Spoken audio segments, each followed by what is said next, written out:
وعلى آله وأصحابه أجمعين أما بعد فأعوذ بالله من الشيطان الرجيم بسم الله الرحمن الرحيم إن الله على كل شيء قدير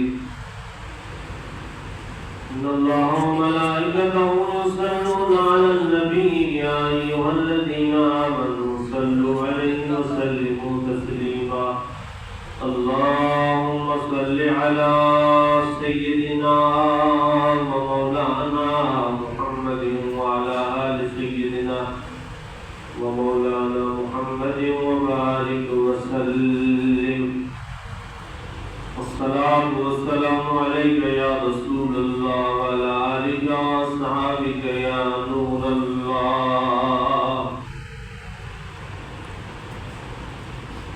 پنج تن نے رجا چھٹیا ہر چیز عطا کر کے زندگی کا مزہ آوے پنج تن دی ثنا کر کے زندگی کا مزہ آوے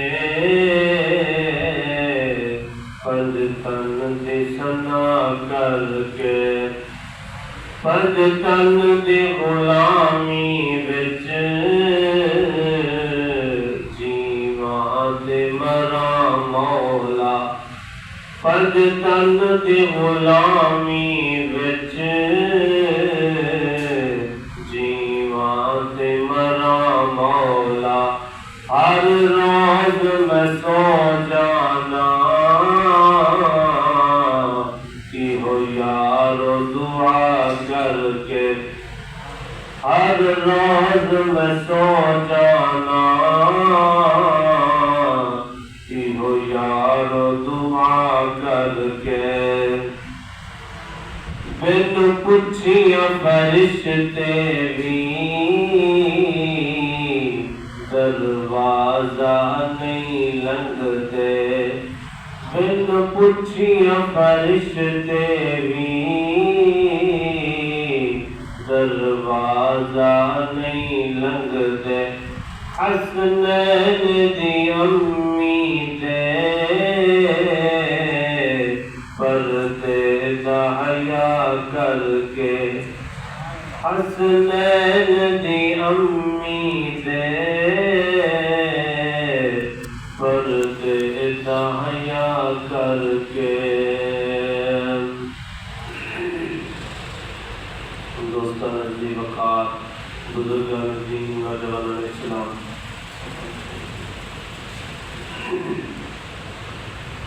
اللہ رب العالمین کی حمد و ثنا پیارے محبوب کریم صلی اللہ تعالی علیہ وسلم کی ذات اقدس پر درود و سلام کے تحفے اور نذرانے اللہ رب العالمین ہم سب کی حاضری کو قبول اور منظور فرمائے۔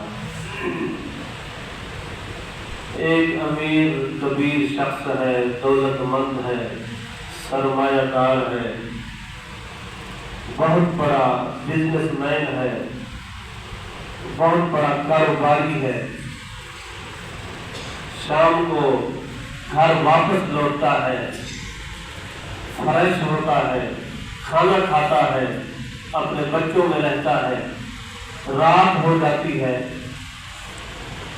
ٹھنڈا ماحول ہے اور گرم بستر ہے، بستر پر سونے کے لیے آتا ہے، سر سرانے پر رکھتا ہے، لیکن اسے نیند نہیں آ رہی ہے۔ آج رات اسے نیند نہیں آ رہی، کبھی اس کروٹ کبھی اس کروٹ، کبھی اس پہلو کبھی اس پہلو، رات کا کافی حصہ گزر گیا، اسے نیند نہیں آ رہی تھی۔ اس نے سوچا نیند مجھے ویسے نہیں آ رہی، کیوں نہ میں گھر سے باہر چلا جاؤں اور سیر و تفریح کروں، گھوم کر واپس دوبارہ آ جاؤں گا، شاید نیند آ جائے۔ اس نے گاڑی نکالی، گیٹ مین کو کہا دروازہ گیٹ کھولو اور دوبارہ بند کر دو۔ باہر چلا گیا، جاتے جاتے راستے میں سر راہ یعنی سڑک پر ایک مسجد آ جاتی ہے۔ اس نے مسجد کو دیکھا، فوراً بریک لگائی، گاڑی روک دی، مسجد کے مین گیٹ کے سامنے آیا، گاڑی سے اترا، دیکھا کہ آدھی رات کا وقت ہے اور مسجد کا دروازہ کھلا ہوا ہے۔ حیران ہوا، یہ کیسے ہو سکتا ہے؟ اندر آیا، وضو کیا، کہا کہ مسجد کے اندر آ گیا ہو، کیوں نہ اللہ کا ذکر کر لو تھوڑی دیر کے لیے، تلاوت قرآن میں اور نماز کے اندر مصروف ہو جاؤ۔ وضو کے بعد وہ مسجد کے ہال کے اندر کمرے کے اندر داخل ہوا۔ کیا دیکھتا ہے، کیا سنتا ہے؟ مسجد کے ایک کونے میں ایک شخص ہے جو جوان ہے اور اس کا سر سجدے کے اندر ہے اور وہ زار قطار رو رہا ہے، فریاد کر رہا ہے، درد بھری آواز کے اندر رب کی بارگاہ میں اپنا دکھڑا سنا رہا ہے۔ عرض یہ کرتا ہے، مولا میرا بیٹا بیمار ہے اور اس کا آپریشن ہونا ہے، ڈاکٹر نے اس کے آپریشن کے لیے 10 لاکھ روپے مانگ لیے ہیں، مولا میرے پاس تو 10 روپے نہیں، میں ڈاکٹر کو 10 لاکھ روپے کیسے ادا کروں گا؟ مولا میری مدد فرما، مجھ پر کرم فرما، میری فریاد کو سن لے۔ اللہ اکبر! جس وقت اس نے امیر شخص نے سنا، اس نے اس جوان کے سر پر ہاتھ رکھا، وہ سجدے کے اندر تھا، اس نے سر سجدے سے اٹھایا، کہا کون سی ایسی پریشانی ہے، کون سی ایسی مرض ہے تیرے بیٹے کو جس کی وجہ سے تو پریشان ہے؟ اس نے اپنا حال دل سنایا۔ اس امیر کبیر شخص نے کہا اٹھ کر بیٹھ جا، چل، تیرے رب نے تیری فریاد کو سن بھی لیا ہے اور تیری مدد کے لیے مجھے بھیج بھی دیا ہے، یہ پیسے پکڑ اور جا اپنے بیٹے کا علاج کروا، اپنے بیٹے کا آپریشن کروا۔ اس نے غریب شخص نے اس امیر سے پیسے پکڑے، جیب میں ڈالے، آنسو پوچھتا ہوا مسجد سے نکلنے لگا۔ اس امیر شخص نے دوبارہ پیچھے سے آواز دی، بلایا، واپس آیا۔ اس امیر شخص نے دوبارہ اپنی جیب کے اندر ہاتھ ڈالا، بٹوا نکالا، اس میں سے کارڈ نکالا، کہا یہ کارڈ پکڑو اور اس پر میرا نمبر بھی موجود ہے، میری دکان کا اور میرے گھر کا ایڈریس بھی موجود ہے، جب کبھی دوبارہ تمہیں کوئی پریشانی آئے، مصیبت آئے، ضرورت ہو تو اس ایڈریس پر آ جانا یا اس نمبر پر رابطہ کر لینا۔ جس طرح آج میں نے تیری مدد کی ہے، اللہ کے کرم سے دوبارہ بھی میں تیری مدد کرواؤں۔ اللہ اکبر! اس غریب شخص کا آپ سن کر حیران رہ جائیں گے، اس غریب شخص کا ایمان اس قدر مضبوط تھا، یقین اس قدر پکا تھا، اس نے اس سے کارڈ نہیں دیا، کہا مجھے تیرے کارڈ کی ضرورت نہیں ہے، مجھے تیرے دیے گئے ایڈریس کی ضرورت نہیں ہے، میرے پاس ایک ایڈریس موجود ہے۔ اس نے کہا وہ کون سا ایڈریس ہے؟ کہا وہ یہی ایڈریس ہے، جب کبھی مجھے دوبارہ پریشانی آئے گی، دوبارہ مصیبت آئے گی، دوبارہ بھی میں کسی بندے کے پاس نہیں جاؤں گا، فوراً اپنے مولا کی بارگاہ میں آؤں گا، مولا کو اپنا دکھڑا سناؤں گا، مولا کی بارگاہ میں اپنی فریاد کروں گا، جس طرح آج اللہ نے میری مدد کے لیے تجھے بھیج دیا ہے، دوبارہ بھی رب مجھ پر اسی طرح ضرور کرم فرمائے۔ اللہ اکبر! دوستو، اللہ رب العالمین کی بارگاہ میں جو لوگ سچے دل سے فریاد کرتے ہیں اور سچے دل سے رب کی بارگاہ میں اپنا حال دل سناتے ہیں، اپنا دکھڑا سناتے ہیں، رب ان پر ضرور کرم فرماتا ہے، ان کی دعا کو سنتا بھی ہے، قبول بھی فرماتا ہے، انہیں مصیبت سے نجات بھی عطا فرماتا ہے اور غریبی کے اندر اللہ پاک ان کی مدد بھی فرماتا ہے۔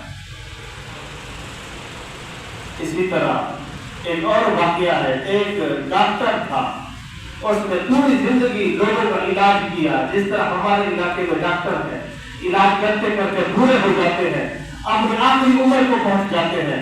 اس نے بھی اپنی پوری زندگی علاج کیا، لوگوں کے آپریشن کیے، بہت بڑا ماہر ڈاکٹر تھا۔ مثال کے طور پر آپ سمجھ لیں کہ اس کا نام احمد تھا، یعنی ڈاکٹر احمد۔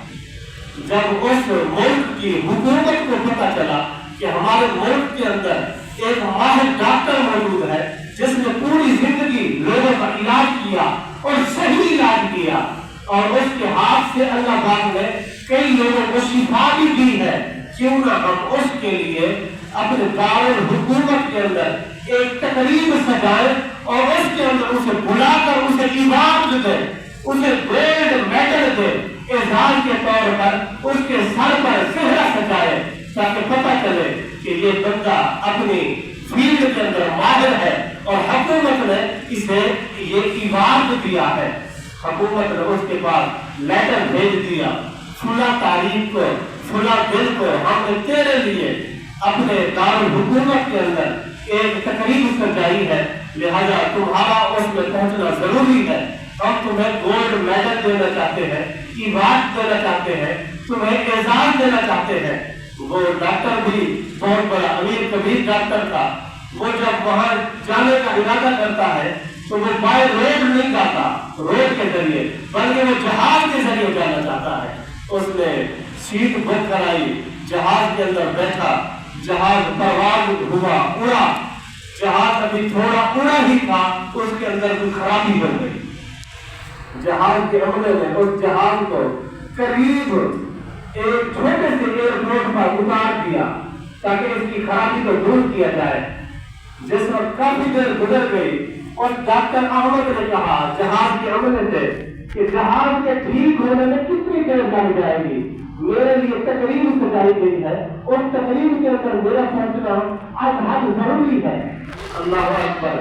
جہاز کے عملے نے کہا ڈاکٹر صاحب جہاز میں خرابی بڑی ہے اور یہ ایئرپورٹ چھوٹا ہے، ٹھیک ہونے میں کافی ٹائم لگ جائے گا، آپ نے اگر وہاں پہنچنا ہے تو آپ کار کے ذریعے وہاں چلے جائیں، کار رینٹ پر لے لیں اور آپ وہاں پہنچ سکتے ہیں، آپ کے پاس وقت بھی ہے۔